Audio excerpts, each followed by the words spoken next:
Welcome to my channel Debjani ঠাম্মি গল্প বলির আসরে। আজ তোমাদের সাথে যে গল্পটি শেয়ার করব সেটি এরম যে আমরা সবাই মানুষ পশু পাখি সবাই যেই অবস্থানে থাকি, মানে যেই পরিবেশে থেকে অভ্যস্ত, সেখান থেকে অন্য অবস্থানে গেলে, অন্য পরিবেশে গেলে সেই পরিবেশটা আরও উন্নত হতে পারে, কিন্তু সবসময় যে ভালো লাগবে আর সেই কমফোর্টেবল ফিল করব তা নাও হতে পারে।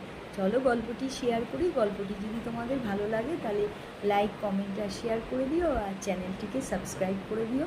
কোনো এক বাজিয়ালা মানে যারা পশু পাখি নিয়ে খেলা দেখায়, বাজিয়ালার একটা পোষা টিয়া পাখি ছিল। তো সেই টিয়া পাখিটা বাজিয়ালার সঙ্গে থাকতে থাকতে খুব সুন্দর কথা বলতে শিখে গেছিলো। সে যা বলতো সব শিখে যেত। তো তাকে দেখার জন্য খুব ভিড়ও হতো। তো একবার এরকম বাজিয়ালার সঙ্গে সে খেলা দেখাচ্ছে, আর খুব ভিড়। তো বাজিয়ালা সবাইকে বলছে, আস্তে আস্তে মশাই, সবাই সুযোগ পাবেন দেখার, সব ধীরে ধীরে আসুন।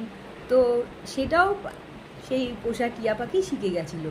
তো একদিন সেই পাখির কি দুর্মতি হলো, সে খাঁচা খুলে উড়ে গেল। কিন্তু তার তো আর অত ওড়ার অভ্যাস নেই, সে তার কিছু পরেই তাকে ফিরে আসতে হলো। ফিরে এসে সে বাজিয়ালা যে তাঁবুতে থাকতো তার কাছে একটি বড় গাছের ডালে এসে বসলো। তো কিছুক্ষণ পর সেই বাজিয়ালা শুনতে পেল যে ভারী যেন একটা গোলমাল হচ্ছে বাইরে।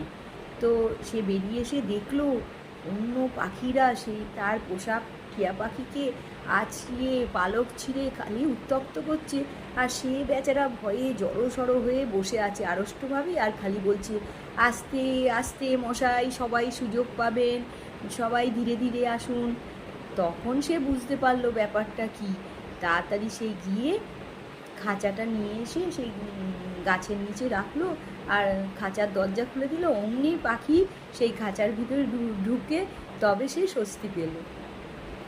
তো সবসময় শুধু যে এরকম নিরীহ পাখিরা তা না, পশুরাজ সিংহের সঙ্গেও এরকম ঘটনা হয়েছে। হাঙ্গেরির বুদাপেস্ট শহরে সার্কাসে এক সিংহ খাঁচা থেকে বেরিয়ে, সেই তাঁবু থেকে বেরিয়ে, রাস্তা পেরিয়ে এসে পড়লো একদম বাচ্চাদের খেলার পার্কে। এসে সে দেখে বাচ্চারা লাফালাফি করছে, বল ছুটছে। তো দেখে সে ভয়ে জড়সড় হয়ে আস্তে আস্তে সরে যাচ্ছিল। আর এদিকে তার খোঁজে তো তার মালিক খাঁচা নিয়ে আরও লোকজন নিয়ে এসে যখন দাঁড়ালো, সে সুসুর করে এসে সেই খাঁচার মধ্যে ধরা দিল। এমনই হয়েছিল আমেরিকার বোস্টন শহরে। এক জানোয়ারওয়ালার এক সিংহ একদিন পালিয়ে চলে এসছে শহরে। এসে দেখে ও কত লোকজন, গাড়ি ঘোড়া। তখন তো তার সে ভাবছে, উফ, একটুও কি শান্তি নেই, বসার জায়গা নেই, চারিদিকে আলোর ঝলকানি আর আওয়াজ এত। সে তখন তার মেজাজ গেল খারাপ হয়ে। সে তখন গিয়ে ঢুকলো একটা ড্রেনের মধ্যে। এবার ড্রেনের মধ্যে ঢোকার পর তাকে তো আর বার করা যাচ্ছে না। তখন তার জন্য কত ব্যবস্থা করছে, বন্দুক ফাটানো, জল কামান দেওয়া, বাজি ফাটানো, কত কিছু আছে। সেই সিংহ মহারাজ তো আর বেরোচ্ছে না।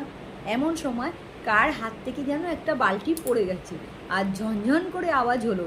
যেই না আওয়াজ হয়েছে, সেই ভয়ের চোটে সিংহ বেরিয়ে এসে তখন দে ছুট সেই দিকে, সেই জানোয়ারওয়ালার বাড়ির দিকে।